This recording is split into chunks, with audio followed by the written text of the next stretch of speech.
Can you guys hear me now? Let me know if this is not working. I'm gonna start off at the top. So, what's up, gang? Thanks for joining the Undiplomatic Podcast, the show with undiplomatic takes about the foreign policy scene. I'm your host, Van Jackson, and I really hope you can fucking hear this.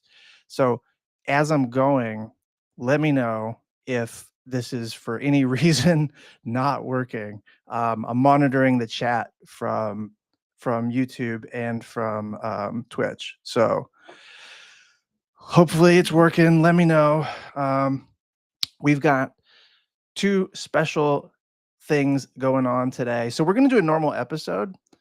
But one thing happening is that we've got a big guest, Stephen Wertheim from the Carnegie Endowment for International Peace. And he's going to be talking with us about two essays he wrote, with one about Europe, one about Asia. Super interesting. Obviously converges with the point of view that I channel most of the time. But the Europe piece in particular in the Financial Times just had a rebuttal from a former NATO ambassador, a guy who's more of like a stock American primacy guy. So we'll see if what he's got to say about that, because that rebuttal piece just dropped. It's always nice, juicy to have debates going. So we'll have Stephen on. That's going to happen at the bottom of the hour, 2:30, 2:30 Eastern time. So in about 25, 24 minutes, he'll be on. Cool. Thank you. Glad to know that it works. My God. Um, I need to figure out why this happens. So I got a new mic, and it's an amazing mic, except the last two times that I've launched live, the mic is like muted somehow, even though it shows that it's not muted. So one of the prerequisites of a good show is that the audience can hear you. So I don't know. Anyways, now that it's working, we're all good. So Stephen comes in bottom of the hour. And then in the meantime, and then on the back end too, I'm just going to continue with the normal episode. I've got some segments. So if you're here for Stephen, welcome. Just wait a few minutes. And then if you're not here for Stephen, let's get to the show. One personal plug. Of course, if you want to support the show, make sure our audio isn't muted and shit like that, then just go to un-diplomatic.com, un-diplomatic.com. That's the newsletter. That's the main way to support the show for the time being. Obviously, I need to get my followers up on Twitch, and then there will be other ways to support the show. But the other big news before the first segment is this big freaking news. The rivalry peril. It is as glorious as it looks. It's freaking. Oh, you can't see that there. What am I doing? What am I doing? This is Viagra for authors. It's amazing. Came out great. Looks great. Love it. The words are even better than what it looks like. Paper feels amazing. Cover could not have come out better. Love it. So I got my author copies. If you want to pre-order it, it's wherever fine books are available for pre-order, Bookshop, Amazon, all of that. And yeah, it debuts January 28th. And of course, I'll be saying more about that soon.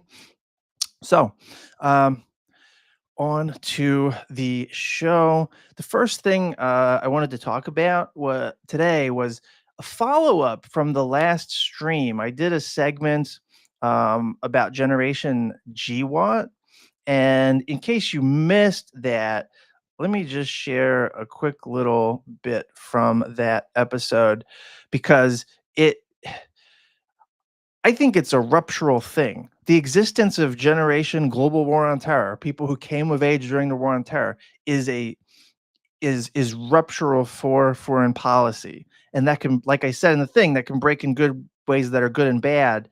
But it's like part of the landscape, and like shit is just not as it was.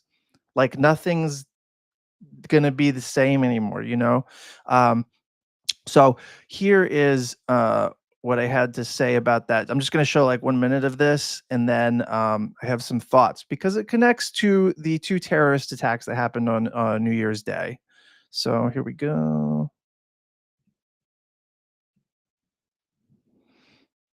Generation GWAT, the global war on terror, right? You know, Tulsi Gabbard, Pete Hegseth, JD Vance, they're not the only ones, but they are among a cohort of basically elder millennials, like this guy, who experienced military life, like this guy, during the war on terror years, like this guy, right? And they sort of acknowledge that the generation GWAT breaks left and breaks right. If you're growing up in an era that is known as the global war on terror, as like the framework you exist within, where you are expected to go along with like everyday life while there's a global war going on, while your government is doing that, it's going to affect you. It's going to affect your worldview. It's going to affect how you see things, right? And what's special or unique about the people who grew up during the war on terror years, but who were professionally at the coalface of it, is that they were like kind of the point of production for American primacy. You know, like the warfighters who were at the coalface, and I didn't actually see combat because I was in the fucking Air Force, but like it's people who were in uniform who were at the coalface of American primacy.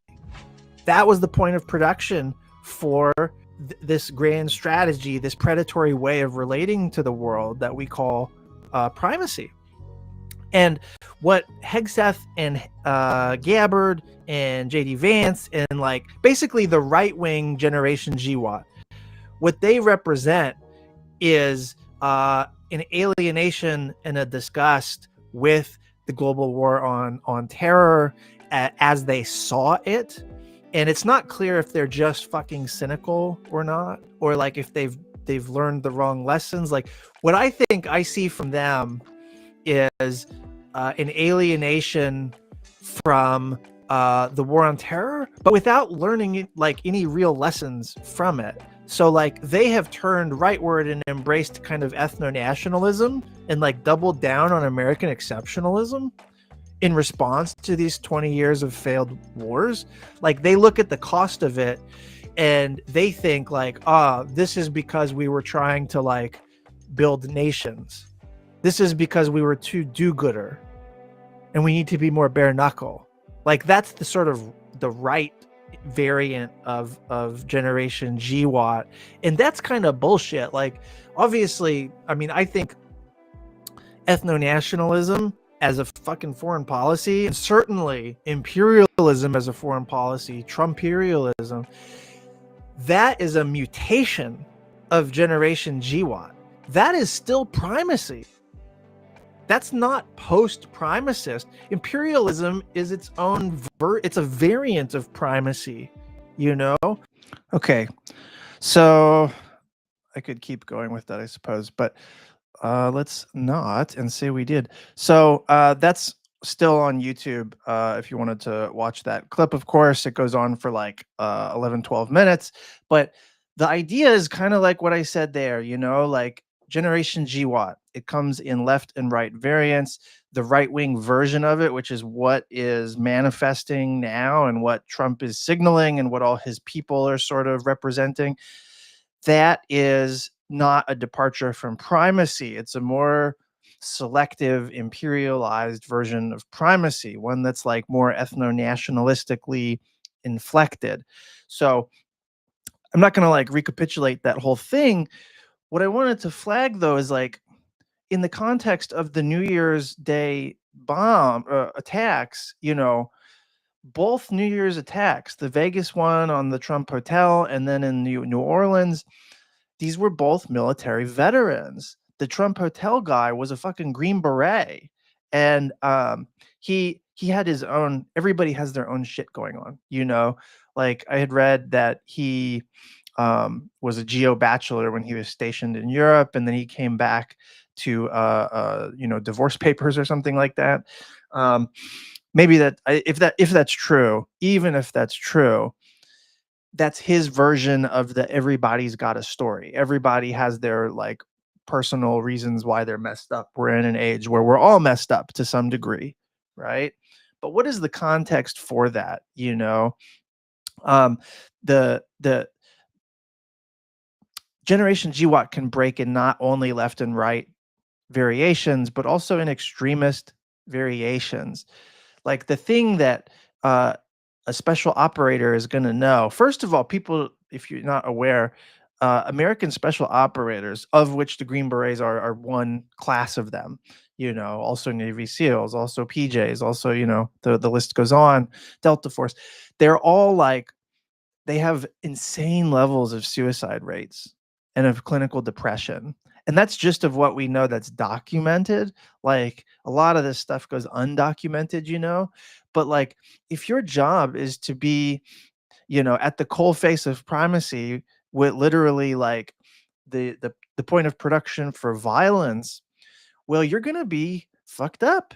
Like if you have to kill and you have to justify killing and you're hopped up on, steroids and amphetamines and stuff in the special ops community, drug use is also very common because it's a cope, you know, so you're asked to do evil things. You're kind of into doing evil things a lot of times. And living that life can be really difficult. Like to ask somebody to do that or to authorize somebody to tap into their darker side is kind of fucked. And to give them the permission slip to do that because it's on behalf of the nation, the national interest or whatever, that's pretty fucked. So um the these guys who committed these New Year's attacks, they lived in a culture of violence, a culture of militarism. Whether they believed in the war on terror mission or not is kind of irrelevant. What's relevant is that they were habituated to, they found it normal to be um to treat violence as a solution, you know, and that clearly found expression on New Year's Day, but it found expression in their normal work lives as cogs in the machine of the war on terror, as cogs of American militarism. So these are like little these attacks from military veterans. I guarantee you there's going to be more, you know, guarantee it. 2025, a bunch of military veterans are going to end up doing this stuff because they think that violence can be a solution. They were trained to believe that, and they've been asked to be part of heinous things, you know? So it's just worth grasping that this is one of many ways in which the imperial boomerang comes back, right? I believe that's Michel Foucault's language, but like everybody from Hannah Arendt to freaking Edmund Burke to conservative, like lots of people have written about this idea of the imperial boomerang, which is like the war comes home eventually. And that finds many ways to manifest, but attacks by military veterans is one of those many ways. So it's just worth grasping how the forever wars mutate everything it touches. And if you don't understand that a big chunk of society, the elder millennial class, who ended up working with or for or through the national security state at some point in their careers, that class, that generation GWAT is wired differently. And hopefully, through this show and other things, that class can find redemption in a politics of peace, democracy, and equality. The left variant of Generation GWAT, let's say. We're disgusted with primacy. We're disgusted with the defense industrial complex. We're disgusted with violence serving corrupt, inegalitarian ends. You know what I mean? But we have to also be clear-eyed about the reality that the right-wing version of this is what's coming into power literally now, literally in the next few weeks. And it's fine with imperialism. It thinks that imperialism is a path. It views security as a scarce resource. It wants to take from others because it feels they assume there's no other way. You know, I listened to a bunch of the National Conservative Conference speeches over the past 12 months, including by JD Vance before he was presidential candidate or vice presidential candidate. And they really do, in terms of what they say, they believe that like security is a scarce resource in America, quote unquote. Not all Americans, obviously, but America, the fuzzy nation, um, it can only get what it's due, security, prosperity, on the back of extracting it from others. You know, you redirect insecurity at others, and that's how you get on. That's how you get yours. So they have this ideology of securing the bag at the expense of others, you know, and that's what a kind of ethno-nationalist foreign policy is, an imperialist foreign policy is. That's what it means to say we're disgusted with the defense industrial complex, right? This is JD Vance, this is Tulsi Gabbard. We're disgusted with them. And that's why we're going to send more money to Palantir and Anduril and the new defense industrial complex. You know, this fucking shell game where they like, well, we're disgusted with this system, but that's of elites, but we're going to like select into a new set of elites, you know? Um, so that's the right wing version. And then unfortunately, we've got this extremist version. So Generation GWAT finds a way to contest or to contest American militarism, but also to like show its face, show its naked, ugly face, you know? And unfortunately, that is how I'm like processing the New Year's Day attacks. Um, so all right. Well, hello, YouTube. Um, we've got maybe like 8, 9 more minutes until Steven shows up. Um, what do we want? Oh, here we go. So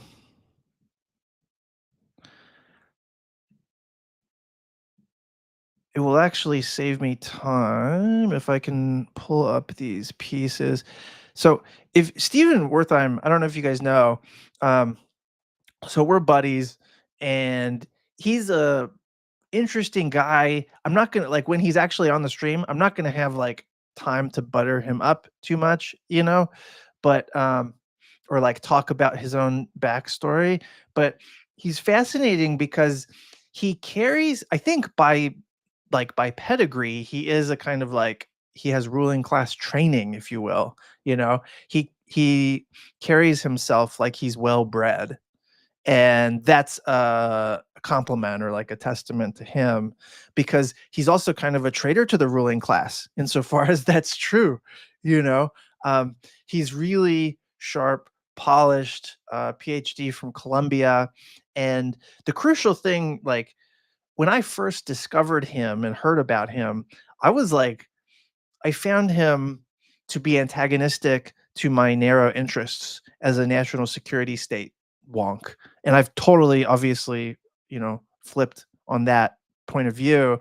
But I thought the ideas that he used to promote about foreign policy were dangerous because they challenged the premise of American primacy. They challenged the idea that like America was the source of the source of stability in the world, without which, failing which, the world just kind of like falls apart, you know. So that Stephen, he came into view during the era of like quote unquote progressive foreign policy. And this is like basically when Trump comes to power in 2017. I don't know if you guys remember all this shit, but like everybody, not everybody, the Democratic Party foreign policy wonks, of which I was a part, right? I lived through this in when Trump came to power. this is a little bit of an oral history, actually, now that I think about it. Like, Trump comes to power in 2017. We're all fucking confused and shocked and appalled and all that stuff. And we're like looking for alternatives. And the left is very active in media, social media, especially. And I don't remember how it started, but like everybody on the left and the Democrats started talking about progressive foreign policy, and this can possibly be an alternative to liberal internationalist foreign policy, which is like the rhetoric of primacy. It's like well-meaning primacy, you know. So I was part of that movement, and I became an actual voice in it. At first, writing about progressive foreign policy from like a staunchly liberal perspective. So like nominally different from liberal internationalism, but like not that different, you know? Um, almost like a pro national security state progressivism, which is kind of fucked. And that's how I started. But then as part of that, I started seeing and engaging with some of Stephen Wertheim's work because he also was part of this larger conversation about progressive foreign policy, but he was advocating for the position of restraint, bridling American power, to some extent bringing the troops back home, but definitely shifting away from a reliance on bullets and bombs and the use of force and bases and all of that shit. And he was very principled about it, and he has continued that drumbeat ever since. You know, increasingly, that's the kind of position I take almost all the time.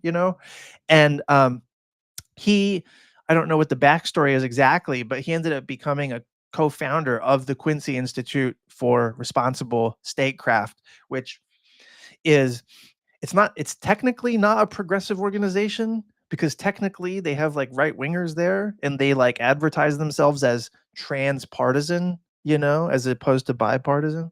But there are a bunch of good, lefty foreign policy people there. They argue very effectively on behalf of an anti-imperialist politics, and they just do it on a transpartisan basis. Um, and I have some friends who are there who are like progressives. And anyway, Stephen was one of its co-founders, and now, so I'm affiliated with the Center for International Policy, which is a explicitly progressive foreign policy think tank in Washington. The vice president, who's also one of my co-hosts on this show, Matt Does, he was Bernie Sanders's foreign policy advisor during the 2020 campaign. If Bernie had won the presidency in 2020, Matt would have been the national security advisor. He would have been Jake Sullivan, basically.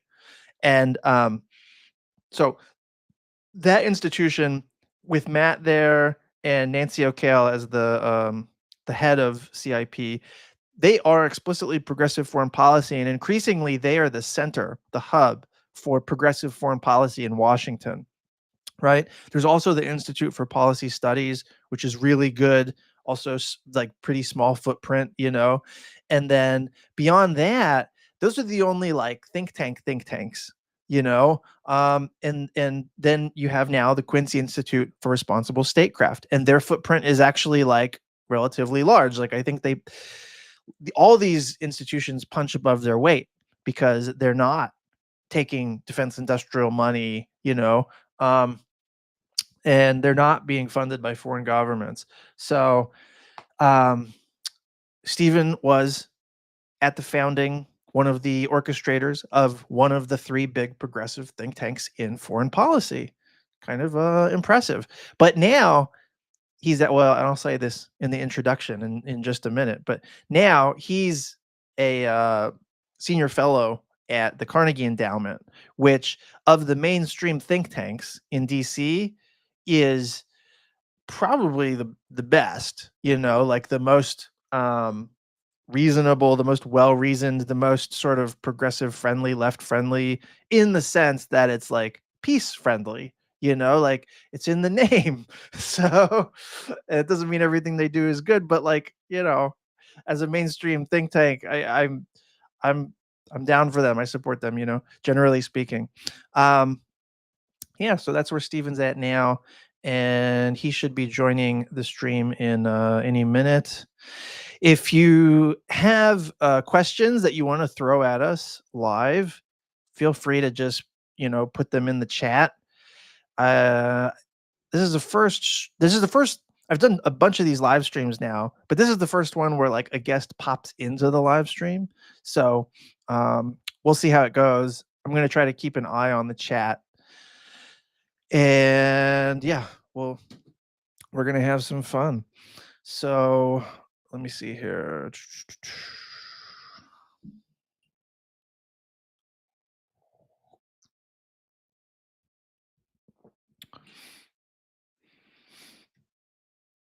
Oh, man. All right. I was going to post up the Financial Times piece that he wrote, but it is locked. So I can't really display it. Or I can, but you won't see anything. So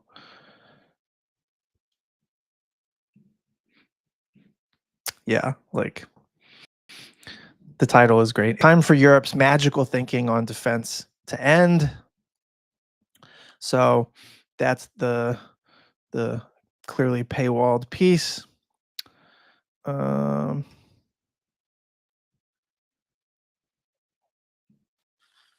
Speak of the devil and he shall appear. Sort of. What's going on, man? Stephen Wertheim. Can you hear me?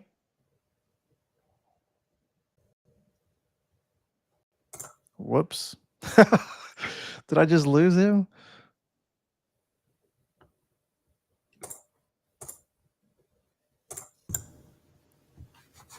Steven. Yes. What's going on, brother? I have Can you figured hear out. me? Yes. I figured it out. Cool. I did it. Nice to see you. Yes, nice to see you.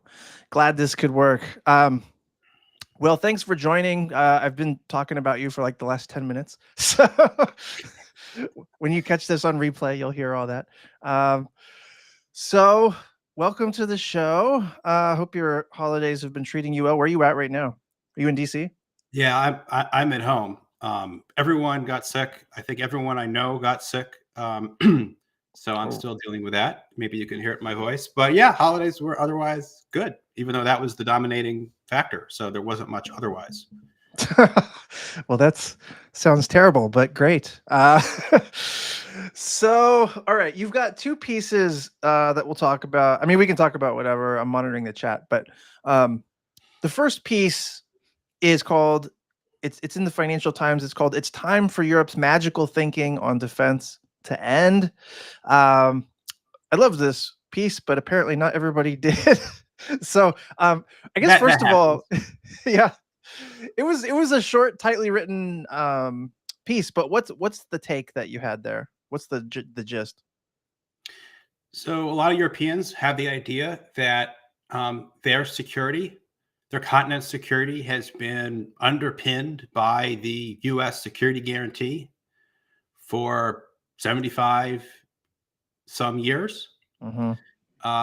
And so understandably, they're reluctant to see the United States back away from their security, which means they're reluctant to do a whole host of things that otherwise you might think that they should be doing, like taking more responsibility for their own defense and their collective defense. But I was able to put my historian skills to use here. And from my perspective, the last 35 years out of the 75 have been years in which the United States didn't really manifest a clear willingness to defend Europe. And there's a paradox here. Mm-hmm. Because, of course, the United States wanted to play the role of orchestrating European security, and it did. The United States remained the dominant military power in Europe and the dominant factor in European security decision making, and it actively dissuaded Europeans from pursuing strategic autonomy, as some at various points over the last several decades wanted to do. And yet, in this time, even though people like to blame Europeans for being naive, for being from Venus, whereas Americans are from Mars or something, I'm forgetting the planets, doesn't matter. Americans subscribe to their own fantasy, in which they believe that the overwhelming unipolar dominance of the United States would surely deter all future attacks. So if you go back and you look at the debates over NATO expansion, NATO enlargement, as some would insist upon. It's expansion. I don't know why this distinction matters. I don't know. NATO got bigger, okay? Yeah. And it's quite clear that the thing that was not on senators' minds when they approved new countries joining NATO was whether the United States would in fact have to come to the defense of those countries, and whether, if it came down to it, the United States should do such a thing. It's especially true if you look at the 2003-2004 quote unquote Big Bang round of NATO enlargement, when 7 new countries were added into the alliance, including the 3 small and hard to defend Baltic states on Russia's western border. And so we're in this predicament now in which Europeans think that they depend on America's military protection. And they're trying to decide, how much do we compromise to try to get in the good enough graces of Donald Trump to keep the U.S. happy and in NATO and nominally committed to the defense of all these European countries. When, to a degree that's pretty hard for American foreign policymakers to talk about, but is nonetheless real, it is hardly clear that the United States would in fact come to the defense of, as President Biden has said, every inch of NATO territory if it came down to it. And I don't mean to, say that there wouldn't be any chance. Of course, there would be. In fact, I think the United States would probably do certain things to assist, but it's not clear at all whether the United States would, in fact, launch a full-on war with Russia to remove its forces from every inch of NATO territory. So I think what's happening is that, well, especially under Trump, right? I mean, maybe there's a greater chance of it with a Biden administration or something, but you can't say that this is an ironclad guarantee or something under Trump when he's openly willing to negotiate about it, Yeah, I mean, his administration was, as it was allowing NATO to bring in Montenegro and North Macedonia during his first term, Trump would then go on TV and go, "Why should we defend those countries?" This is sort of ridiculous. But even under Joe Biden, if anyone thinks it is clear what a Biden administration would do in the event of a Russian attack on Estonia, Lithuania, Latvia, no, it is not clear. So I think what's happened is that on both sides of the Atlantic, policy elites overvalue the U.S., the supposed U.S. security guarantee. And the sort of thing to focus on is that at the end of the day, Europe has a greater interest in defending Europe than the United States does. We've been on a holiday from that reality for a long time. That is ending now. And we have a president of the United States who's openly musing about, maybe I won't come to the defense of a NATO country if they don't pay their supposed dues or something like that. So I think a lot of people understand, what ought to happen, which is Europe becoming capable and responsible for defending Europe, and the United States moving to a supporting role in the alliance. But there's a lot of interests that have built up to keep things the way they are, and also perception in some countries in Europe that the U.S. security guarantee is really the most ironclad thing. And I'm very concerned about this with respect to Ukraine also, because I think it's clear that many Ukrainians, including in the government, see NATO membership um, as their key demand in a negotiated settlement. They think that's what's really going to provide security for Ukraine, and I understand why they might think that. They look at the map and they say, Russia's attacked us and not NATO countries, and why don't we deserve it? When all these other countries around us got in, and they're right. If it's a question of deservingness, then yes, sure.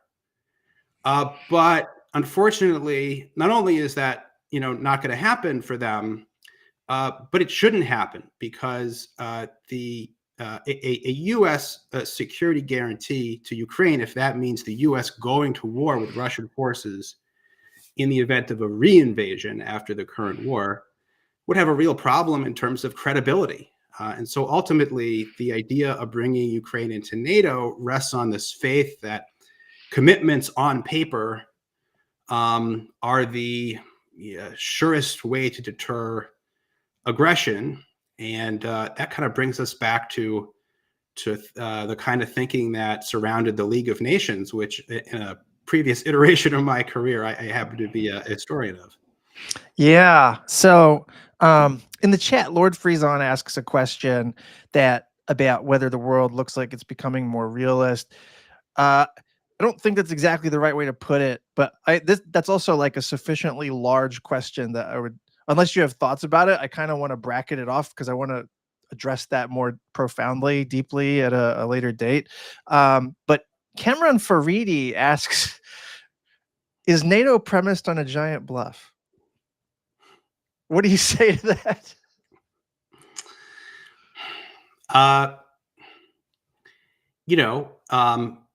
Don't know. I think the odds of it being a bluff would go up if, say, Ukraine were admitted, in the context of the entire NATO alliance having declined to fight Russian forces over Ukraine since 2014, when Russian territorial aggression and annexation against Ukraine began. That would look more clearly like a bluff. I do think in the event of an attack on NATO members, the alliance would do something for sure.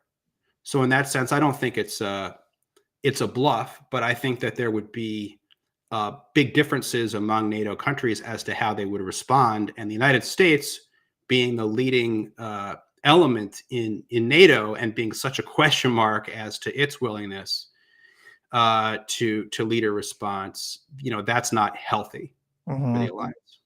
Yeah, I had a segment last week where I basically described extended nuclear deterrence as a lie, in the sense that it's like inherently incredible, New York for Berlin or New York for Paris or whatever, like not believable. That doesn't mean that we wouldn't end up using nukes on Europe's behalf, like we could, but that would also be a fucking disaster that nobody would benefit from.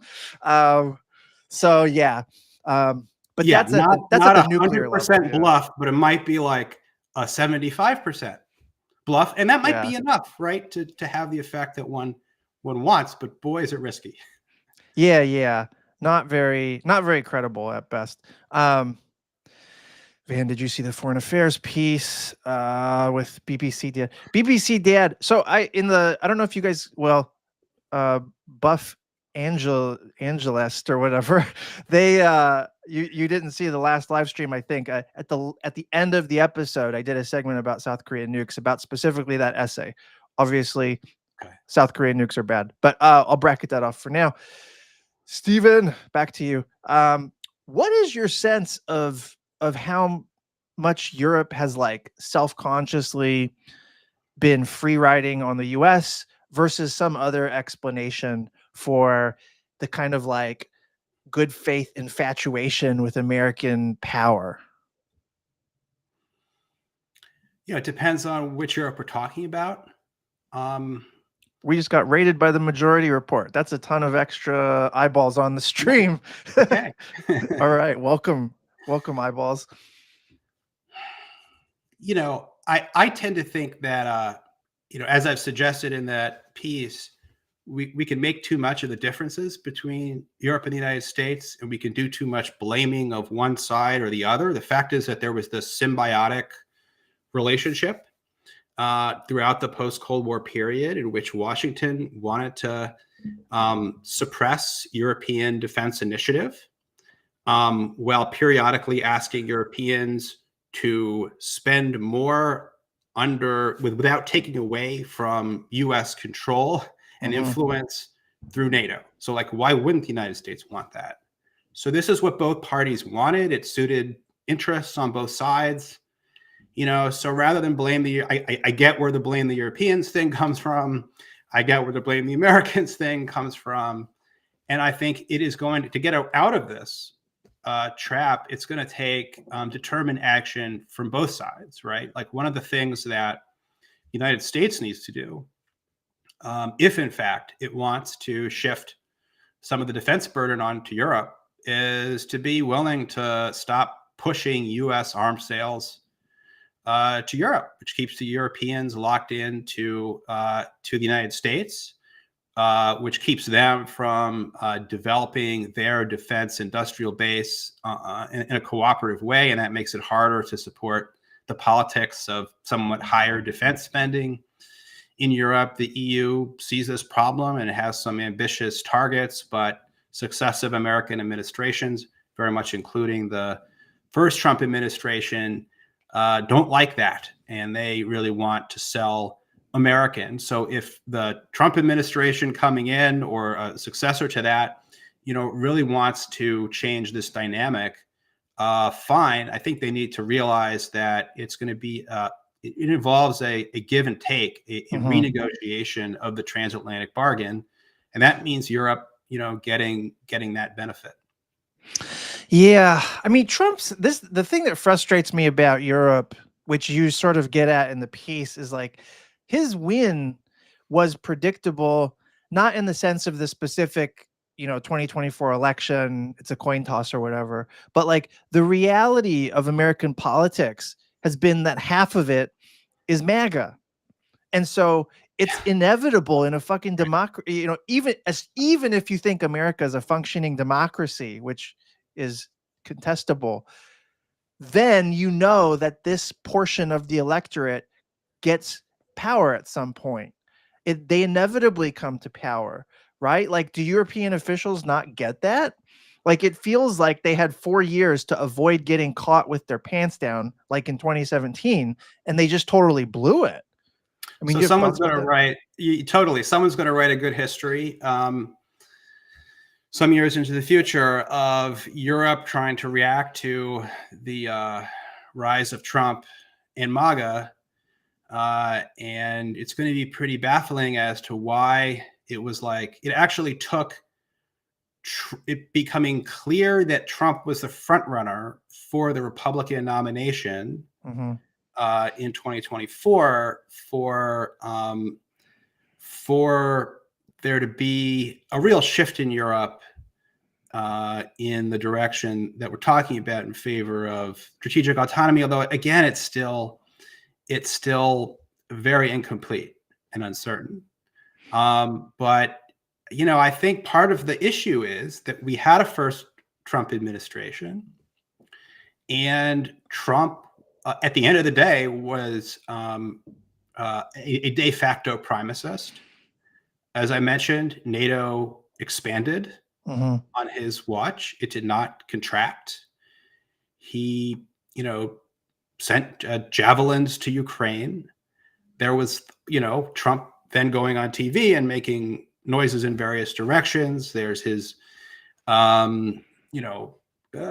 regular praise of Putin, etc.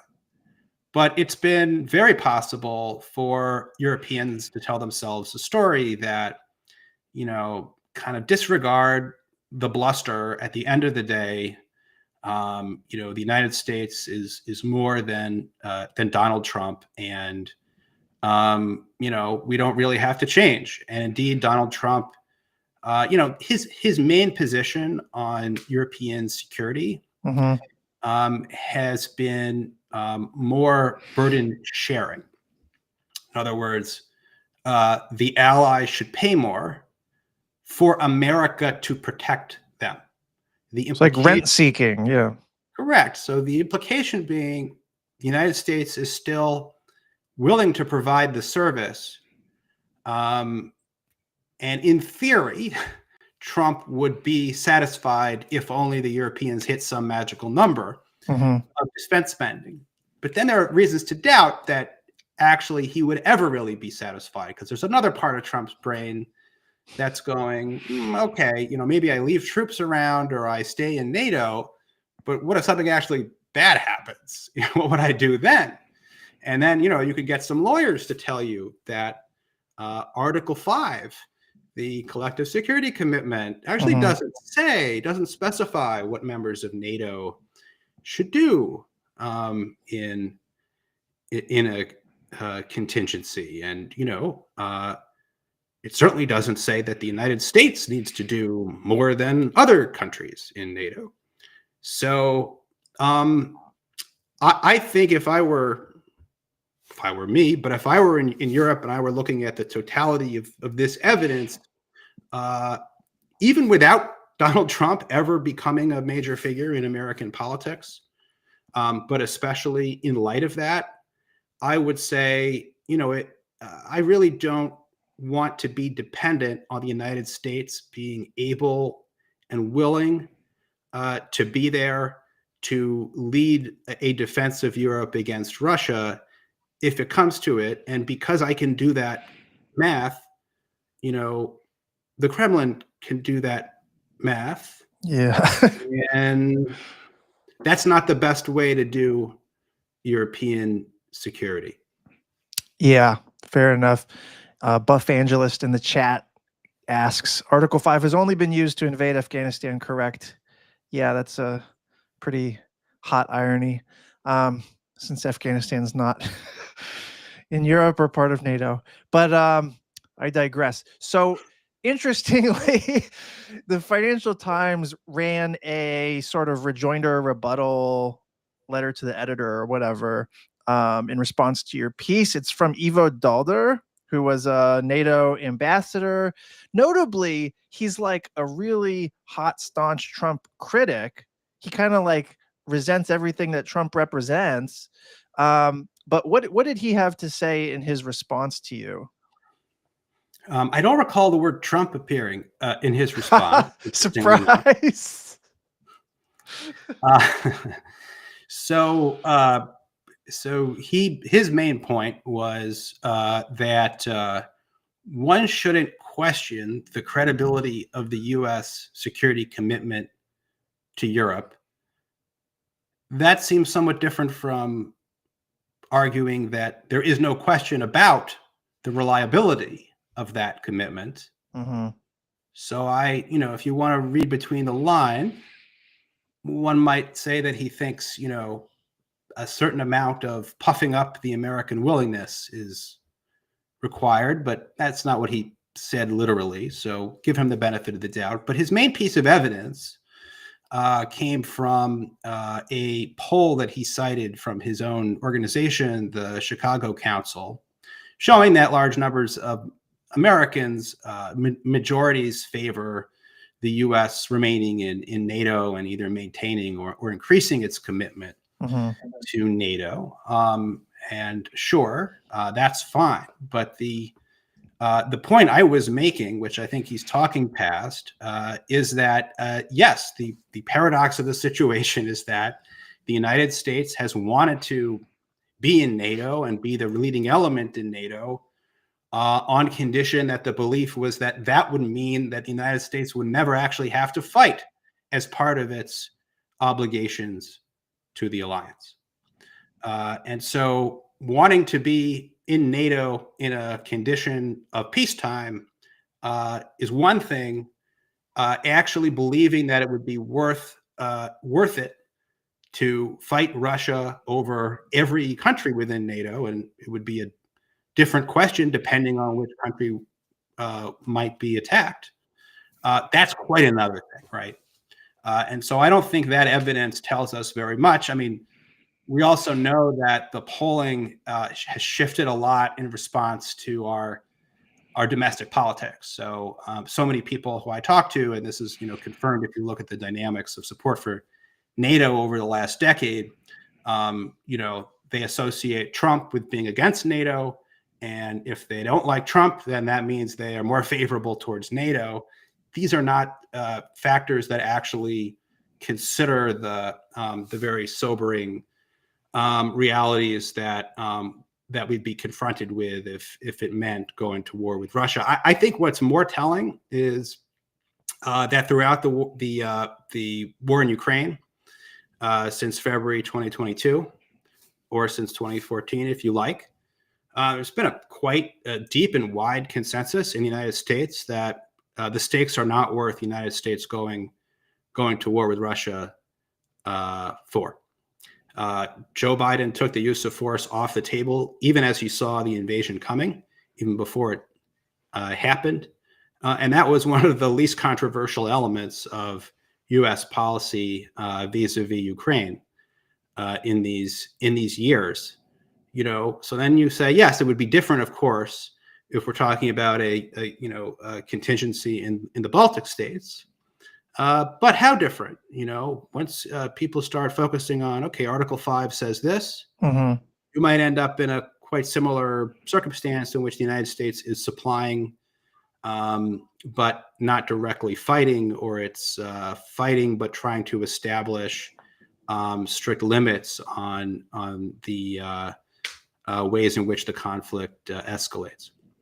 Yeah, I mean, I've seen literally like MAGA accounts on social media. One of the big things they've been sharing in reference, like the past week or so, in reference to Biden's $1.25 billion aid package to Ukraine, is they would gesture at that, like, $1.25 billion for Ukraine, and then they would cut to this video of like literally the visceral experience of like record poverty in America, like homeless people on the streets suffering and all this stuff. Just like it's there's a stylized element to what they're doing, and they're doing it from a like highly partisanized propaganda perspective.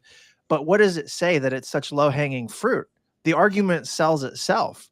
Like arguing against that is very tough. And I think it's fucked that like Ivo Dalder is hanging his hat on a public opinion poll when the public voted for the guy who was the biggest NATO skeptic of all. Right. Like how much does that really matter if they chose the guy, Fuck. Yeah. So here we go. Hail Geode. As a devil's advocate, why shouldn't European leaders just appease Trump? Just pay him more money, I think there's not a lot of security in that, but let's say when a path of least resistance, probably. Yeah, definitely the path of least resistance. Yeah, I think they're tempted to do that. And the problem is that the problem that we've just talked about doesn't get solved. And in fact, what happens is Europe is spending more on defense anyway. I mean, Europe is now spending a decent amount on defense. And if you put together what Europe spends collectively, it's far more than Russia, at least, once the war in Ukraine ends. Mm-hmm. So Europe already has, vast financial and demographic advantages over Russia. Of course, you have to discount some of that advantage because of the collective action problem, because we're dealing with a lot of different countries in Europe. So, Europe's going to be paying quite a bit for defense. It's going to be buying American to appease Trump. Trump is also probably going to turn the screws more on Europe in terms of trade, and not just with the United States, but also with China. So the costs of this relationship are going up for Europe. And then they get an unreliable security guarantee, which they're still dependent on. And their fear may be, the more that Europe makes the United States dispensable or redundant, the more the United States can then walk away. And I get that, right? Mhm. But I think that's better than the I think that the reality is the United States is not that reliable now or in the future, and it's probably more likely that they'll keep the United States happy with European security if Europe is actually making the United States increasingly redundant. And realistically, it's going to take quite some time to do a transition in a responsible way for Europe to acquire all the things that they would like to. Yeah, Peacefire Now in the chat. Great streamer. He says, do you believe Trump will further accelerate the growth of BRICS? BRICS is expanding this year regardless, but maybe that part of that is reading larger tea leaves. I don't know. Yeah, I don't know. I mean, I think BRICS is the challenge for BRICS. They've been doing a lot of expansion, and it is, I think, more is not always better. It may make it harder to develop alternative payment systems to the US dollar, for example, or alternative currencies. Yeah. So I'm not, depends how BRICS countries see their own interests. I'm not sure that Trump will prove to be like a determining factor in this equation. So we'll see. But in terms of doing things like replacing the U.S. dollar, that is so far away that even irresponsible policies by the United States are not going to kind of result in some flight from the dollar immediately, because you have to have an alternative that's ready for the dollar to be replaced. Now, I say that maybe something horrible happens, but the U.S. can be quite draconian with the use of sanctions, as we've seen. That's not a Trump-only phenomenon. And yes, it does give countries reasons to want to work together to get around that, but it's proven to be extremely difficult. Yeah.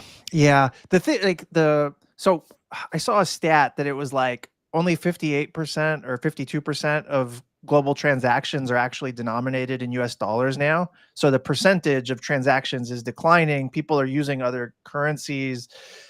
But like you said, there's not a stock alternative when the world gets volatile. People, capital runs to America, and the dollar is the safe asset still, and so the irony of like Trump making the world more volatile is that it's still, people want to put the US dollars in, or put their money into US dollars.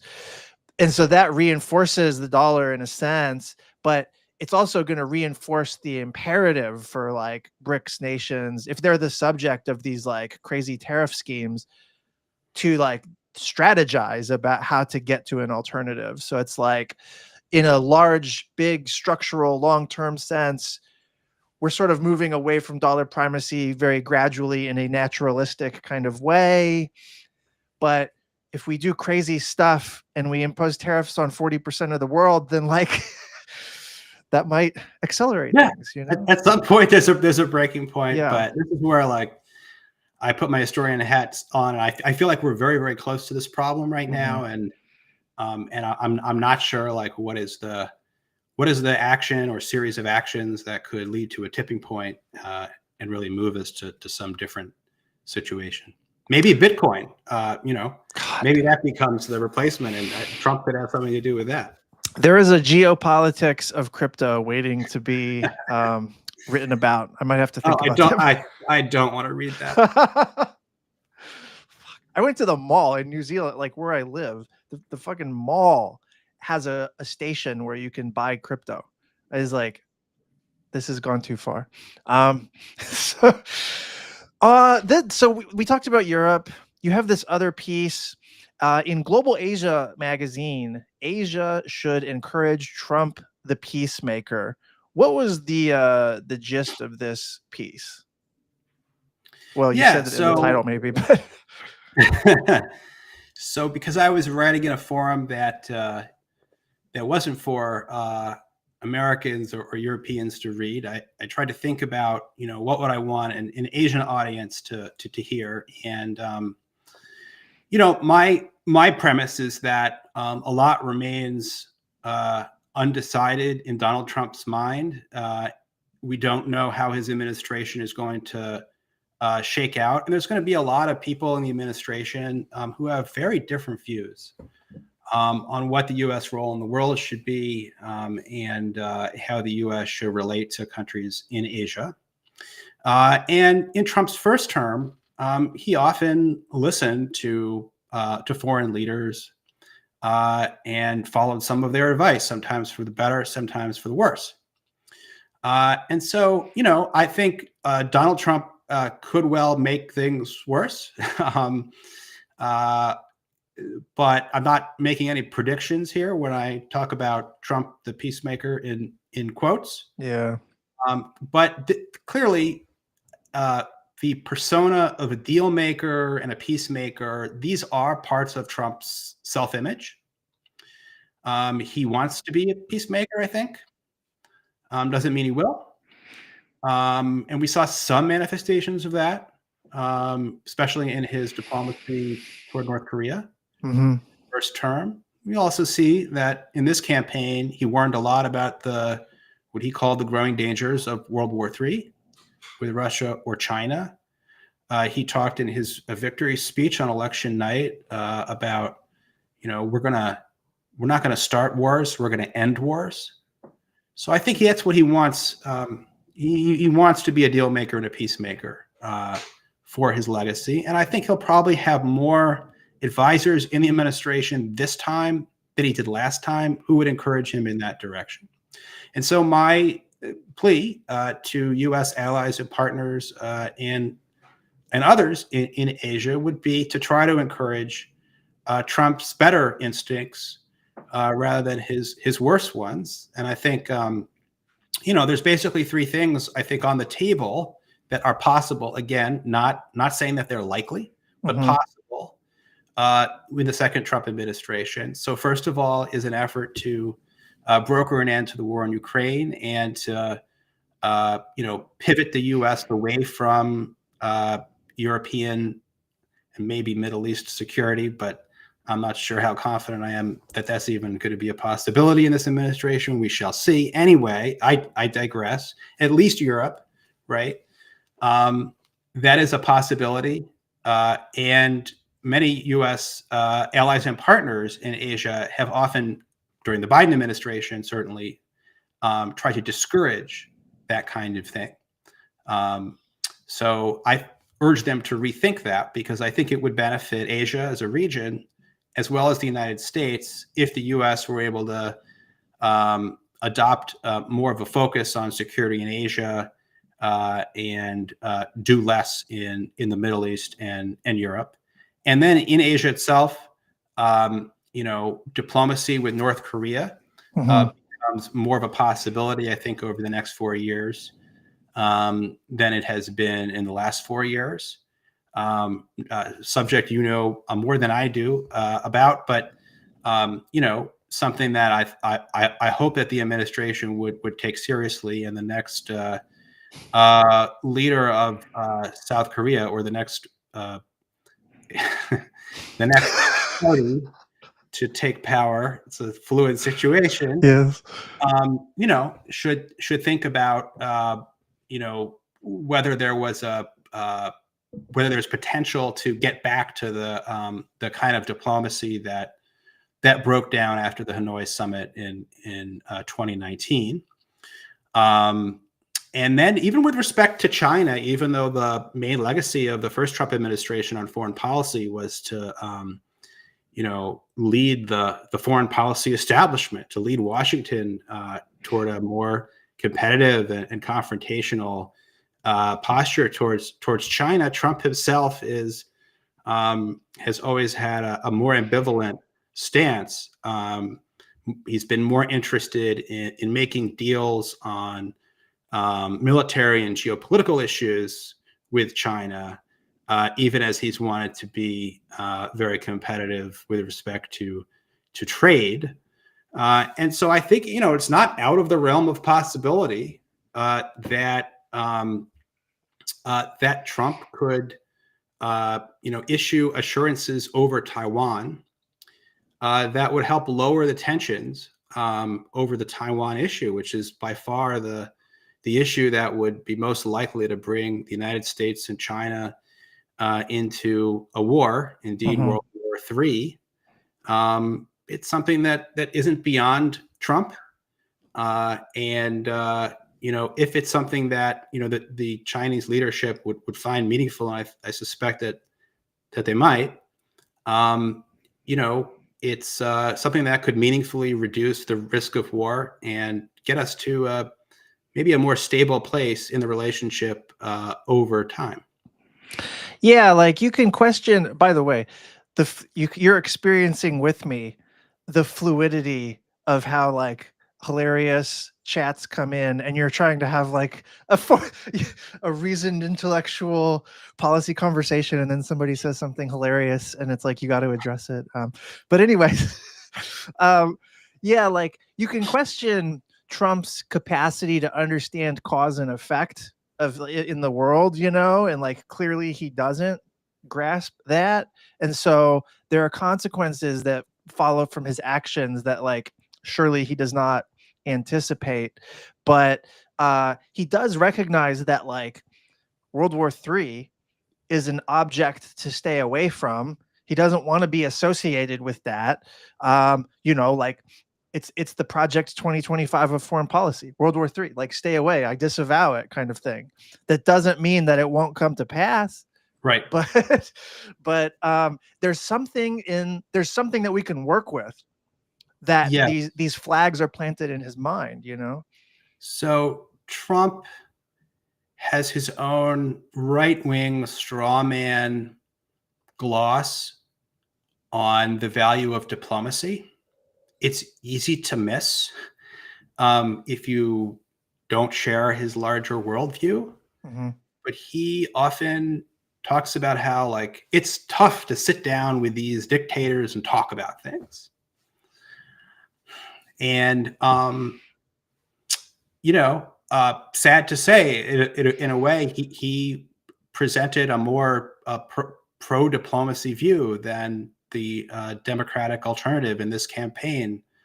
I recall Kamala Harris in the debate with Trump talking about how like Trump had sullied like the hallowed ground of Camp David by inviting the Taliban there to do diplomacy, as if diplomacy is things that we do only with the virtuous people. You make peace with your enemies, not with your friends, Yeah, I do think Trump gets that.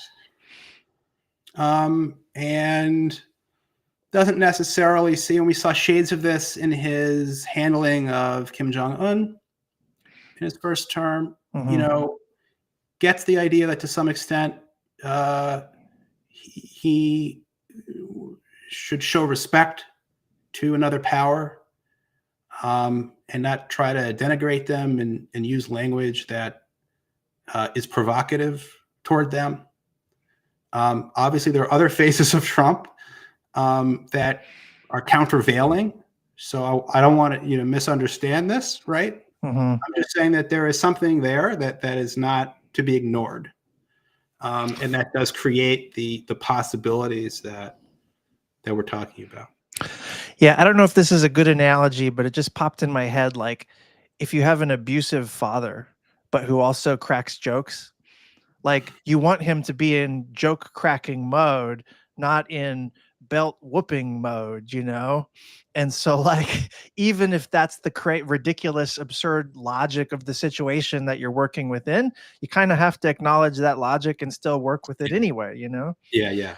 And this is So, where we get to, like, it's important how people who don't like Trump mhm. respond to his foreign policy. We have choices to make. And in the first Trump administration, most of the Democratic Party, at least the political leadership, responded to Trump's foreign policy by saying, yeah, this guy's like a maniac wannabe dictator, and in such small portions. He wants to pull troops out of Syria. He wants to have a diplomatic summit with North Korea. You know, reward the dictator with a meeting with the president of the United States, who, by the way, is Donald Trump. So He wants troops out of Japan. Yeah. So it's really important that Democrats, recognize that the Biden administration's foreign policy had flaws, both in substance and as a matter of politics. Mm-hmm. That these are real issues, and Trump is going to be the president for the next 4 years. And there's going to be, if you're like, my main worry is that Trump will be too much of a primacist, and we could get into a conflict that is not a desired conflict, like we almost did with Iran when Soleimani was assassinated. Mm-hmm. And so I don't think there's going to be like a shortage of things for Democrats to be concerned about and object to in our foreign policy in the next 4 years. But I'm hoping that they will respond to Trump in a way that is productive, of good policy, both in this administration and for a future Democratic administration. I actually thought, I don't know I'm curious to see what your perceptions of this were. I thought that over the course of the first Trump administration, the Democrats' line began as a defense of orthodoxy and primacy, but got better over time. I thought that the Democrats' primary debates in 2020 on foreign policy were quite good. So I thought there was learning. And then things have gotten worse. And in this campaign, the Democrats, I don't need to belabor this, but they were criticizing Trump for being, not tough enough on Iran, all sorts of things that they never would have said in the 2020 campaign, which, by the way, the Democrats happen to have won, unlike the other ones. Yeah. No, that makes total sense. I mean, in the chat, Sauvignon Blanc said, where was it? I just lost it. Trump has managed dove clout largely because the Democratic Party sort of abandoned the field. And I think that the essence of that is right. Like sometime between 2018 and 2020, the Democratic Party leadership made this weird strategic decision, which I guess in the context of freaking out about Trump fascism makes sense. But like they made the decision to like treat national security civil servants and people with backgrounds in the CIA and shit as the people to run in congressional elections, as like the national security credential. Agents of the national security state were like the best candidates that we could find for the Democratic Party. And there are like isolated cases where that's like narrowly true because of a particular district, but like in general, that's fucked from like a principled perspective. Like you couldn't have a greater repudiation of peace and opposition to war, which is like such a huge part of like the original grassroots of the Democratic Party from the Cold War. Like, I don't know. That seems problematic to me. And like the fact that we did that is what Trump is responding to. He's like, oh, nobody's claiming to be opposed to World War III. We've got the Democrats trying to out-hawk us, Yeah. I think for many Democrats, especially professional Democrats in the national security space, Trump seemed to open up this tantalizing opportunity to shake the Democrats' reputation for being weak on national security.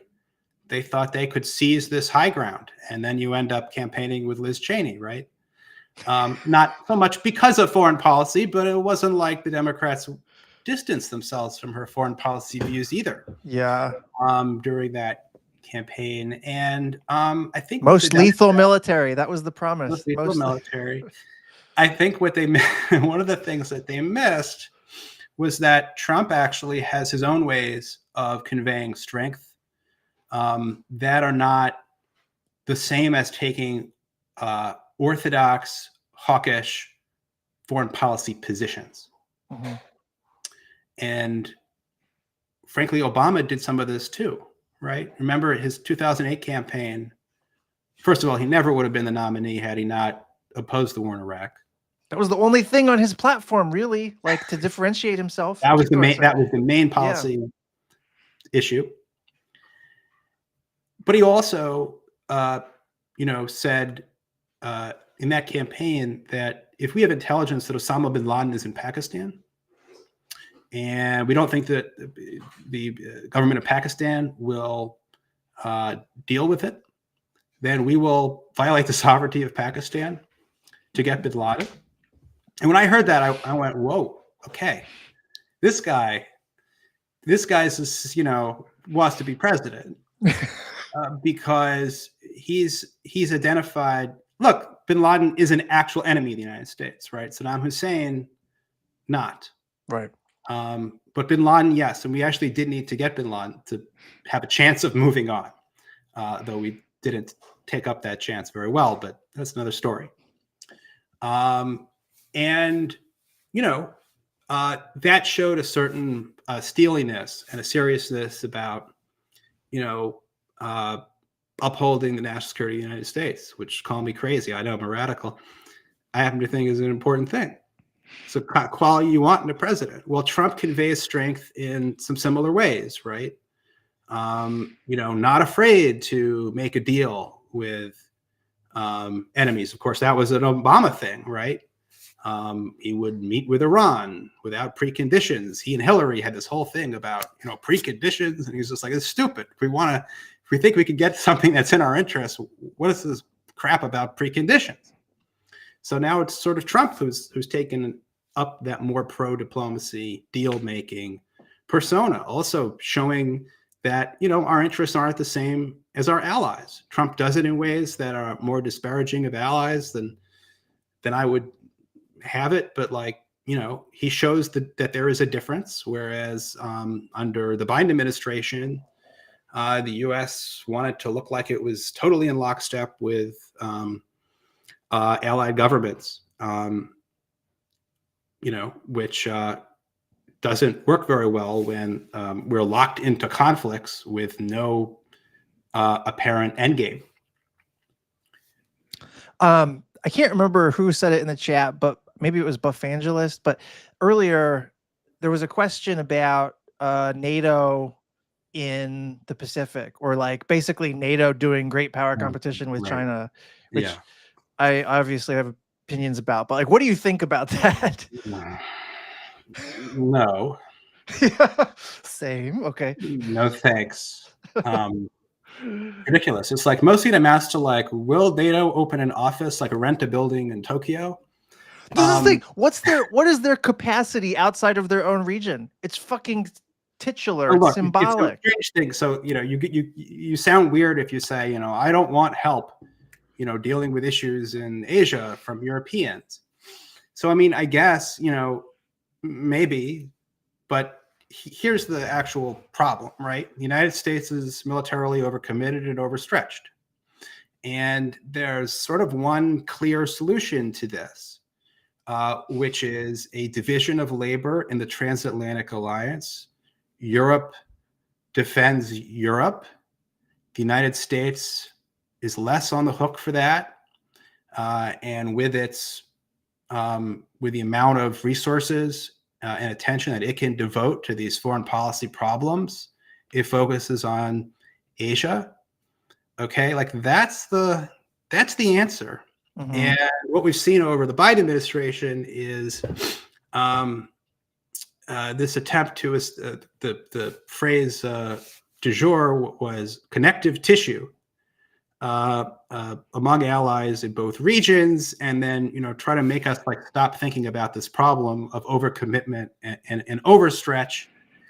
Um, that doesn't really solve any problems. In addition to which, the image of NATO coming into the Asia Pacific.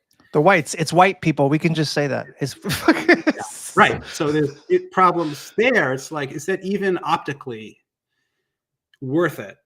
I think not. Yes, there's a epidermal problem. Yeah.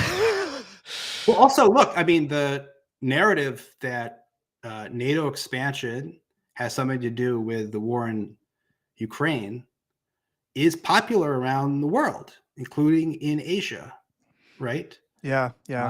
In China, popular. So then, even symbolically, bringing NATO to Asia, plays into that whole narrative and those insecurities. Yeah. Don't. There's more to be said about this. Like, to me, it's like it's all downside. I mean, there's really not upside at all for NATO being involved in Asia, and like not least which because like US policy now does deliberately try to encircle China strategically. Like for a long time, China would claim that and decry it, but it wasn't our self-conscious decision that we're trying to strategically encircle them. Now, as a matter of policy, that we have been doing that for the past like almost 10 years. And the idea that you're going to do more confirmation bias of that by bringing in these Europeans, that where does that get you? Like that only accelerates the confrontation, Yeah, I justifies mean, everything China does. I will say that European governments telling China what the consequences might be if China were to invade Taiwan in terms of mainly economic relations. That's something that I'd like the Europeans to do. That could help with the deterrence problem. I don't think it's necessarily going to be a huge part of it, but it can help. But that can be done on a basis that has nothing to do with like NATO having infrastructure or offices in the Asia Pacific. Having said that, I don't know, maybe it's like a really nice office in Tokyo with like an excellent latte machine or something. And if I were there, I would be saying, man, this is good coffee. Nothing deters like a good espresso. Yeah. So, okay, one last question and then I'll let you go. Kurt Asian earlier up in the chat, who was my videographer on a documentary I once made, he asked what you thought about the prospects of Trump actually defending Taiwan against an invasion of China. So I guess you have to assume that like the invasion happens, but like the defense commitment to Taiwan. Right. Well, I very much hope that the invasion won't happen. Trump, we have empirical evidence of Trump questioning why the United States should defend Taiwan, questioning why Taiwan would be able to prevail, given its size and proximity to China in a conflict with China. That said, I think it's just a situation of radical uncertainty for any U.S. president, Trump included. One of the things that worries me is that imagine you're the president, you're in the Oval Office, you see China preparing to invade Taiwan. So that invasion begins, the global economy is gonna tank. Your presidency is pretty well screwed. Now, so you could do nothing. And what do you have? You have, I'm the president who allowed an economic meltdown and failed to stand up to China and quote unquote lost Taiwan, right? Politically, you'd be blamed for losing Taiwan. At least you might well be blamed for that. We have plenty of precedents of presidents being blamed for those kinds of things in previous decades, as well as presidents fearing that they would be blamed, like LBJ. One of the reasons he escalated in Vietnam. So, if I fight China, well, maybe it's a bad idea. Maybe it's not warranted based on our own interests. Maybe it's a huge risk and a disaster, but just maybe I end up as the next FDR and I win the war. And, I've salvaged my presidency. So you have a kind of like near certainty of a failed presidency versus some chance of a good presidency. So I worry about the politics, right? And I worry that our country is not prepared to understand the costs of a war with China. I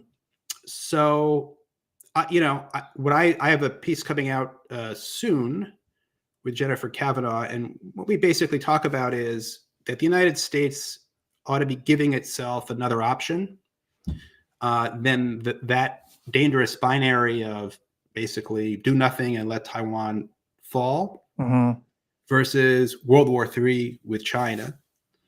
And it would take Taiwan doing some things differently to be able to impede a Chinese invasion. It might involve the United States being able to use uncrewed systems to resupply Taiwan from the eastern side of the island and make the conflict really long and costly for China and pave the way for a diplomatic settlement. That is I think, plausible in-between option that could allow us to keep out of war, which I really think would be a disaster. And so maybe, Trump could find his way into that kind of a third scenario, although I'm not sure that like Taiwan in the next 4 years would be capable of holding off the Chinese. But you never know with conflicts like this. Look at the way Ukraine has unfolded. Yeah. Whenever that comes out, let me know, because I've been spending far too much of my life thinking about China war scenario stuff, and there have been no good options really. There are third way possibilities, but like they haven't gotten any traction. So like the more people spend time thinking through that, it would be very useful. In the meantime, let's make some peace, establish a new détente with China. And I don't know if you saw this. You blurbed the book. Thank you very much. So very welcome. I meant every word. I forgot what I wrote, but I know that Me I was too. sincere. Well, actually, I can read it right here, but yeah, I'll read it later. All right, man. Well, I've taken up enough of your time. I really appreciate you coming on the show. Chat, everybody, stick around. I'm going to continue the episode. But Stephen, thanks for coming by, man. This is great. Awesome. Really enjoyed it. And thanks for everybody who chimed in. All right. Take it easy. You should be able to just close out and you're good. All right. So that was Stephen Wertheim, folks. Really fun. It's super. You have no idea, because y'all are on Twitch all the time, streaming and shit. You guys know like the paces and the rhythm and the culture of Twitch shit for policy intellectuals, for, think tank types and scholars. This is a weird fucking environment. Like there's a reason why there ain't no other international relations scholars on Twitch, So this whole the fluidity of like the live chat thing. So like we've got these analytical questions that we want to chop it up about, and then at the same time fielding great insights and questions from the chat, also keeping it light. So that's good. Well, that was interesting. I enjoyed that immensely. And there's a couple more topics, segments, stories to hit. I just saw Peacefire now. Sorry. I'm again trying to track this chat in real time. Does Stephen support ending the genocide in Palestine? Yes, he does. He opposes the, what do you call it? Military aid to Israel. So as part of the demand for a ceasefire, so like impose costs on Israel for refusing to entertain a ceasefire, right? And within Washington, that's kind of like the most radical opinion you're going to get, the most sort of progressive opinion. Um, and there's validity, like that's a good thing. Like you want to be able to impose costs on Israel and not be party to a genocide. You know what I mean? There is a debate about like whether it's enough. We still need BDS. There still needs to be like global society punishing Israel, ostracizing Israel, all of that. It would be really great if America took the International Criminal Court seriously instead of treated it like a fucking threat, you know? And let me put in a plug because Fancy Philip Floppy keeps doing my work for me. I keep forgetting. I need followers. This is a new Twitch stream ish, new-ish Twitch stream. So the Undiplomatic podcast has been going since 2019, but I've only recently started streaming on Twitch. So I'm trying to get up to affiliate level and I'm pretty close. So if you could follow us on Twitch, that would be much appreciated. Also, the growing YouTube channel, and then the way to support the show for now, until I get affiliate status at least, is the newsletter, un-diplomatic.com, undiplomatic.com. All right. So, oh, Buffangelist is an IR person. That's cool. Yeah. I appreciate everybody who helps me with the chat because I'm a fucking nincompoop at a lot of this stuff. What I wanted to talk about next is this whole like idiots class war from above. Like the class war from above is a huge problem. So let me share this fucking bullshit. Here we go. So Mark, can you see this? Yeah. Mark Andreessen, right? The VC billionaire guy, he tweeted out, not tweeted out, he shared this graph that says, look, this is a really remarkable chart of tariffs as a percentage of total federal revenue. The second industrial revolution, which is the 1800s, perhaps the most fertile era for technology development and deployment in human history, was 1870 to 1914. Okay. There's so much wrong with this. Oh, and then Trump, the big thing, it's not just that this tech billionaire has this weirdo opinion that I'm going to deconstruct here in a second, right?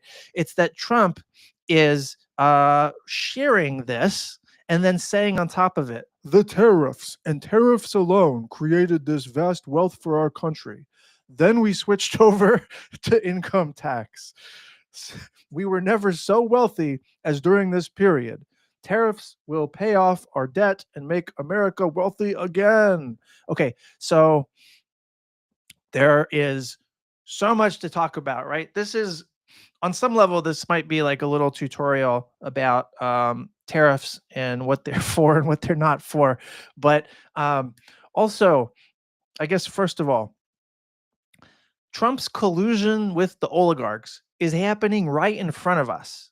Like, Mark Andreessen. Oh, by the way, Mark Andreessen, he used to follow me on Twitter for real. Like, no shit. Until 2024. And like early last year, he unfollowed me. And I can't, my opinions in 2024 versus 2023, 2022 were not different. So like, I'm not sure what, maybe it was Palestine that broke the camel's back. But anyways, he followed me for a long time. And that's weird because he also follows crazy fucks like, you know, Curtis Yarvin and Bronze Age pervert and shit.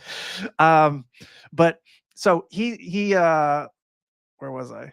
He, separate from having to do anything with me, I was watching the Majority Report yesterday, and once again, thank you for the raid, Majority Report. And they were saying on the show that Andreessen was stumping for Trump to be a monarch, like literally a monarch, calling for a monarchy. He called FDR a monarchy also, which is super weird. Uh, but that segment from the Majority Report was fucking awesome. But it all underscores not only just what Mark Andreessen is saying in this tweet that Trump is sharing, this message that Trump is sharing, but also the Majority Report segment about Andreessen and what Andreessen has been saying publicly on other podcasts. Like, these guys want to relive the robber baron days, right? And one very misguided part of that is tariffs, as you can see, right? And the result of all of this, including the open collusion with the billionaires, is oligarchy. It's also like evidence of oligarchy happening. So it's oligarchy that's producing oligarchy. It's oligarchic reproduction, right? And in case you doubt that America is an oligarchy, there are actually a bunch of studies about this. I'll try to like share them in show notes or whatever, but like, or maybe it's worth its own episode. There are like book length academic studies that identify America categorically as an oligarchy. And what we're seeing is proof of that. It's not that Trump will make America an oligarchy. It's that America is an oligarchy, especially since the Citizens United in the Supreme Court, right? But anyways, the stuff I wanted to talk about on this tariff shit and this misguided chart, again, boom, here we go. This nonsense. Okay. First of all, if you look at what Andreessen is saying, we've never been so innovative as when we had high tariffs in the 1800s. Okay. What about the 20th century? We got the internet, GPS, fucking Velcro. We got dildos and vibrators and gluten-free food. Innovation. 20th century is innovation. Way trumps the 19th century, And it was innovation without tariffs based on that chart itself, So Andreessen is like flatly correct just on his own terms. He's wrong, right? But also, like, there's a moral bankruptcy here. Like, innovation is not the primary purpose of the national economy. The idea that you would mess with the lives of consumers and workers, um, like, so that you can chase the innovation dragon. What? That's kind of evil, right? That is class war from above. This is a technique, a tactic of class conflict, but coming from the billionaire side instead of class conflict from the workers. So they're attacking us. The other thing to note here is like the period that Andreessen is fetishizing, and Trump also. It was the Gilded Age, literally. The rich did not have to pay income taxes. Trump is saying that in his tweet. This is fucking crazy. They want to relive the Gilded Age, like kind of literally, but also based on how they understand it, which is a romantic version of it, And the big thing is like, in 1865, there was a big drop off in tariffs. And guess what? That coincides with the end of slavery. So, like, by Andreessen and Trump's logic, we ought to not just replicate the Gilded Age and end income taxes on plutocrats, but like by logical extension, we should bring back slavery. And fortunately for those guys, and unfortunately for the rest of us, I talked about this in the segment I did on homelessness last week. That's part of the National Conservatives counter-revolutionary project under Trump, right? Partially as part of Project 2025, but also just what they've said in their speeches and shit. They need surplus labor, surplus labor. They need the working class weak. A larger homeless population is a good thing because you can criminalize it and then use that labor, right? So that's a fucking nightmare. That's also more of what was really going on in the 19th century. Like, this was not something that you should want to go back to unless you were a billionaire, of course, unless you were a plutocrat, right? So that's pretty fucked. On the tariffs thing specifically, I just wanted to make a couple points because I support tariffs in principle. The idea of tariffs can be good. It's a weapon of economic statecraft that can serve the common good under certain circumstances, right? So the thing, I guess the big thing to understand is that like tariffs are a tax on consumers. It makes the imported product way more expensive. And so it's the most regressive form of taxation since even poor people have to consume shit, you know? And in theory, you can use tariffs to pay down sovereign debt because it's a tax on your people. And so taxes bring in revenues, you know? But it doesn't actually generate wealth. Like wealth for whom? You know, and the who benefits question, and certainly the who at whose expense question, is totally missing from the worldview of reactionaries generally, but especially from the worldview of these oligarchs, the billionaire class, the Mark Andreessens, the Trumps, all these guys. They know that they benefit from everything that they're advocating.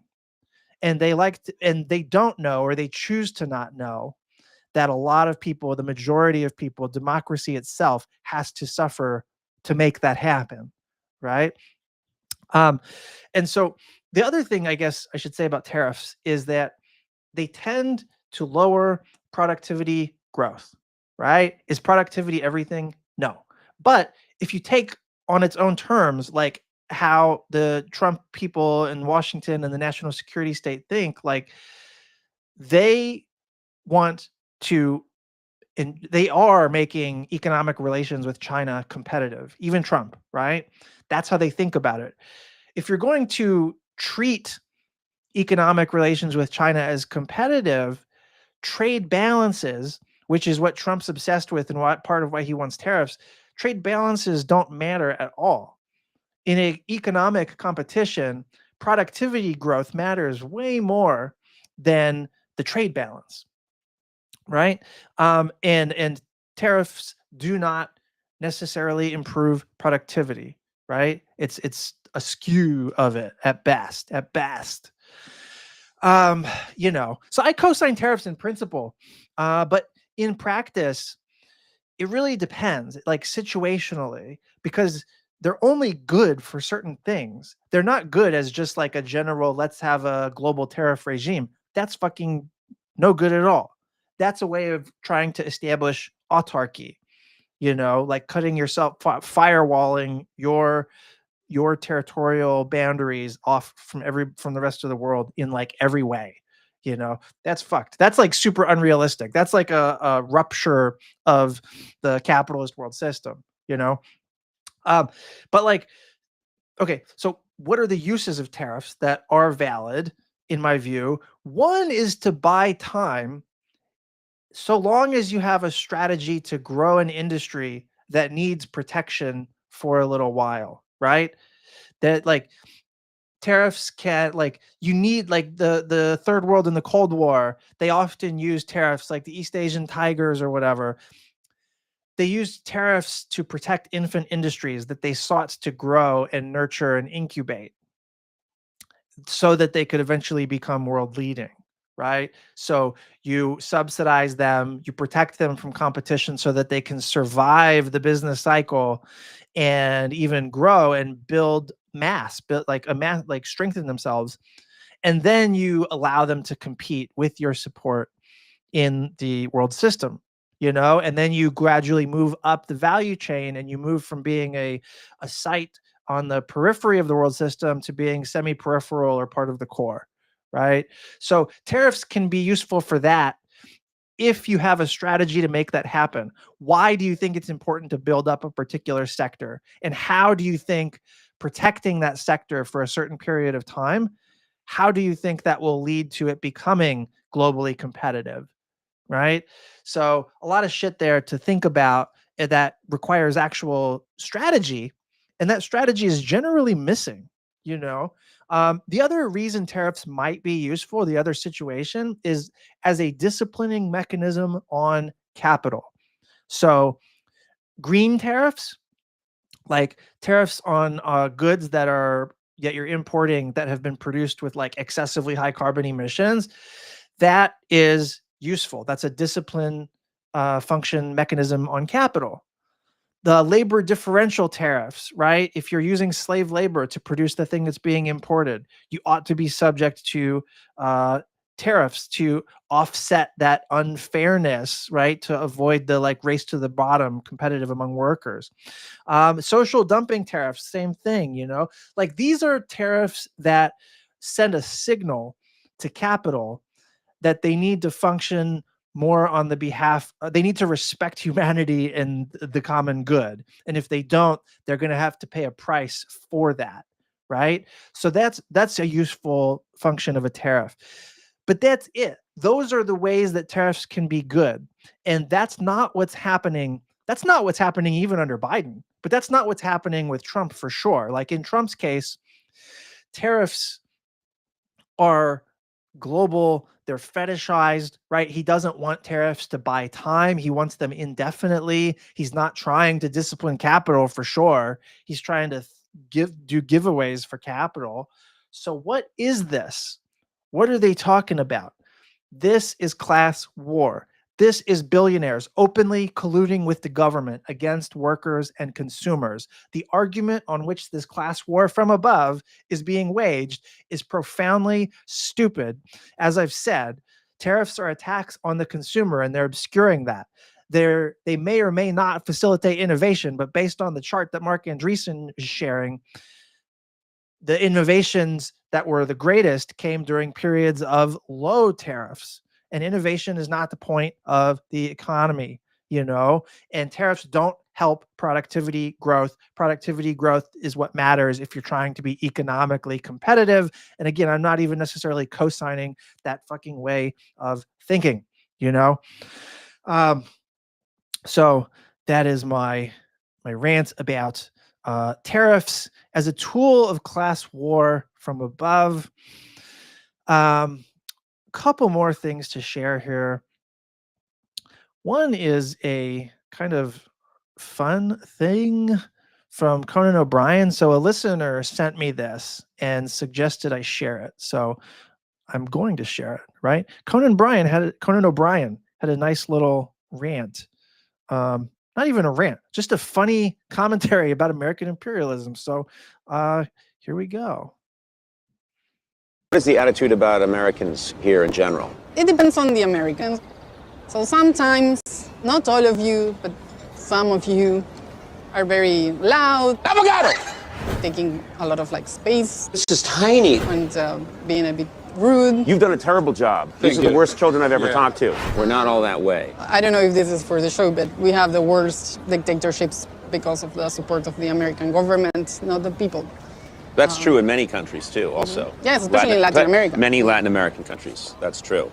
And you're right, this won't make it into the show. Sorry, I will just... No, not because it's not true, but because, you know, we try to make things like funny. fun And I've always tried to make it funny that America's imperialist past has ruined countless huge continents all around it. I mean, my God, our track record is pretty abysmal. But then again, so are most superpowers. I mean, look what England did. But again, this isn't going to make it into the show because it's not light, you know, it's not light and fun. But America, England, look at the Spanish did. I mean, my God, Spain, colonial Spain, just terrible. I mean, what country that achieved power didn't then misuse it and cause a lot of misery around the world? America's just one in a long list. Well, this is the kind of comedy I'm doing now. You can send my Peabody Award to 505 Wilshire Boulevard. Okay, that's Los Angeles, California. I was just thinking other things that are annoying by the Americans when you come here sometimes. Oh, that's nice. Let's hear more about that. What a great date this is. Yes. All right. That was fun. I kind of think that like humor is the way, you know, like there's so much in that. It's critiquing power. It's taking for granted that, you know, states are doing imperial shit and that's not to the good of the average person, you know, like winking at, acknowledging the devastation that we cause with our foreign policy, you know, like, I don't know, there's something to that. Anyways, I thought it was fun. Thanks for whoever sent that in. Let me catch up quickly on the chat here real quick. There's a bunch of shit.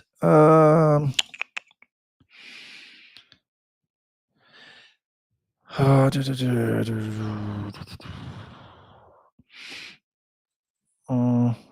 O'Lennon. What is to be done? I wanted him to do a skit on what is to be done. Have I seen Over the Brink War Game Report by CNAS? What do you think about this type of work? So interesting question, right? In the chat. So I have to say, first of all, I used to be affiliated with CNAS. That was where I got my start in the think tank world. There's a longer story there. I've disavowed them. They're a very hawkish think tank. They're funded heavily by defense industrial interests, and I have issues with all of that. Analytically, I have substantive issues with like what they do good analysis relative to what national security think tanks do, but relative to what I think needs to be done, it's not good analysis. It's very blinkered. It's generally in service of war fighting and American global primacy, all of which is like very problematic, you know. Um, I have seen their war game report, and my first live stream on Twitch, I think, a few weeks ago, was actually deconstructing a CSIS war game about Taiwan.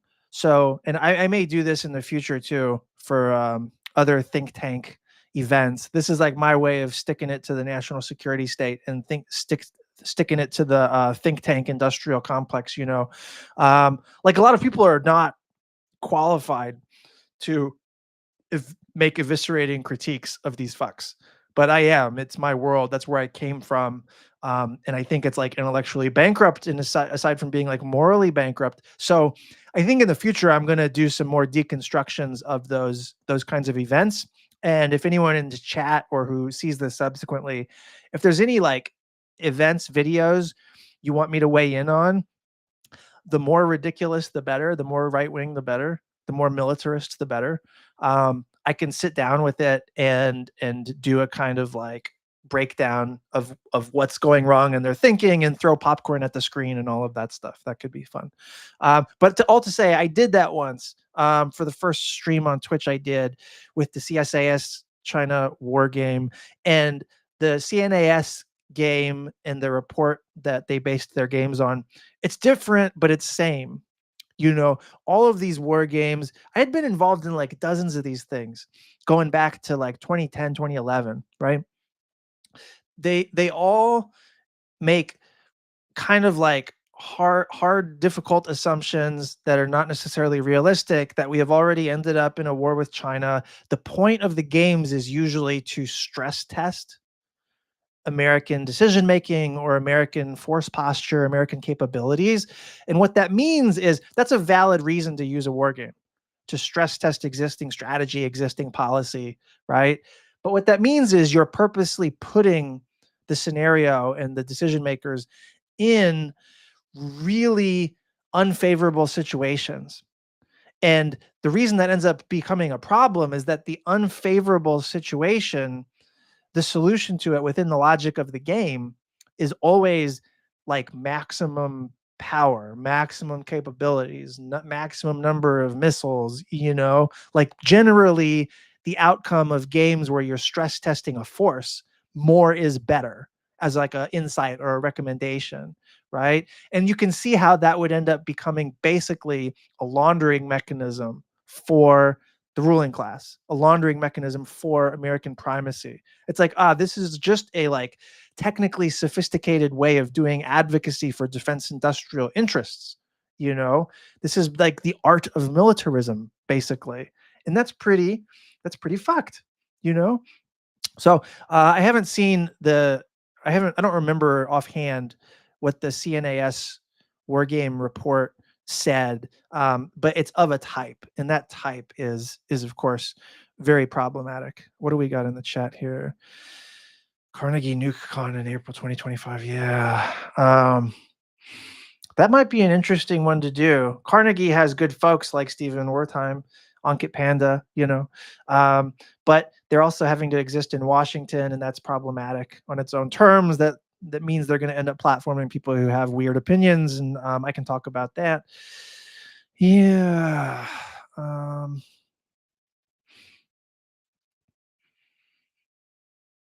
the CSIS war game didn't have a Taiwan team, even though the scenario was about Taiwan, and that's pretty fucked.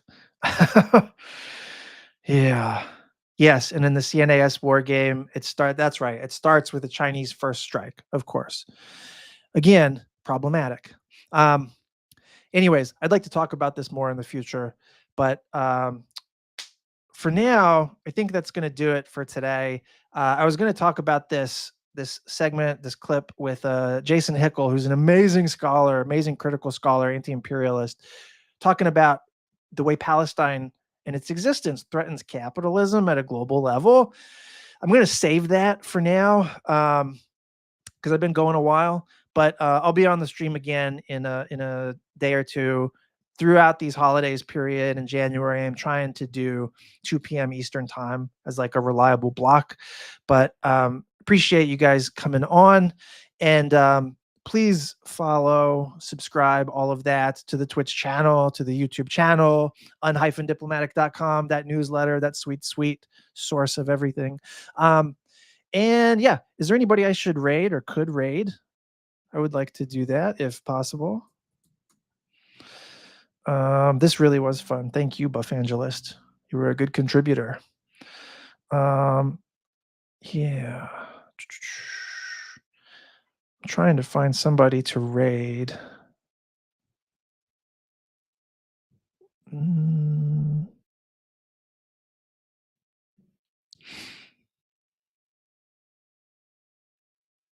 Any suggestions, chat? And thank God to all of you Majority Report raiders. That was super fucking awesome. James from the internet. Let's see.